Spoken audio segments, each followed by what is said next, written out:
Many moods of the sea. Azura lived in a house perched on a cliff, where the ocean stretched out like a giant, ever-changing quilt. Some days the water was a sparkling sapphire, other days it was a murky olive, and after a big storm it looked like a cup of cocoa. "Why doesn't it stay just one color, Silas?" she asked her mentor, a wise ocean researcher who wore a bright yellow safety vest just like hers. Silas smiled and adjusted his goggles. "The ocean tells a story with its colors, Azura. Shall we go find out what it's saying?" They hopped into their small research boat and headed far away from the land.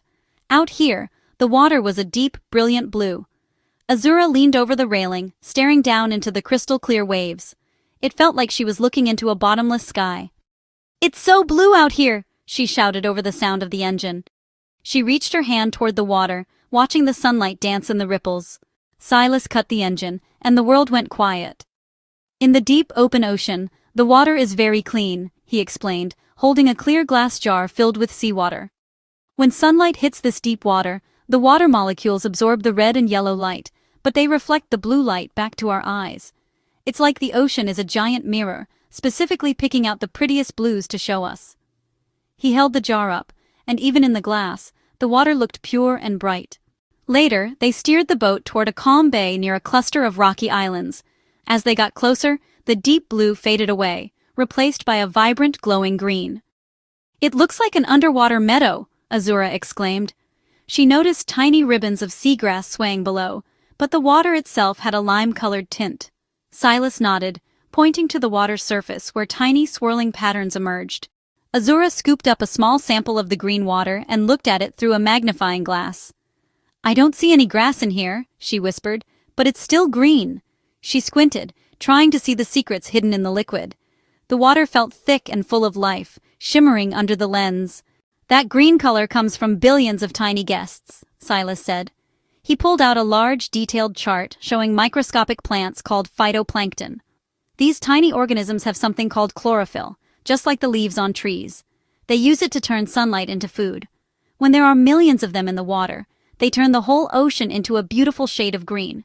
You're looking at an invisible forest.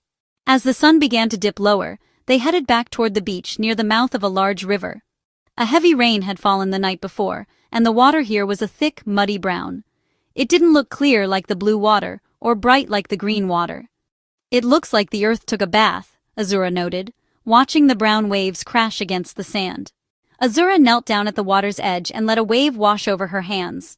When the water receded, her palms were covered in tiny grains of sand and bits of dark earth. "It's full of bits of the land," she realized. She rubbed her fingers together, feeling the grit of the sediment. The water wasn't just a color, it was carrying a heavy load of the world. Silas knelt beside her. "Exactly," he said. "Near the shore, or after a big storm, the waves stir up sand, mud, and sediment from the bottom. Rivers also carry dirt from the mountains down to the sea. All those tiny floating pieces of earth block the light and turn the water brown. It's the ocean's way of recycling the land." He pointed to a spot where the brown water met a patch of blue, creating a swirling marble pattern. As they walked back to the cliff house, Azura looked back one last time. The ocean wasn't just blue. It was a giant liquid map of everything happening on Earth. It was blue when it was deep and pure, green when it was full of tiny plants, and brown when it was busy moving the land. "The ocean has so many moods," Azura said happily.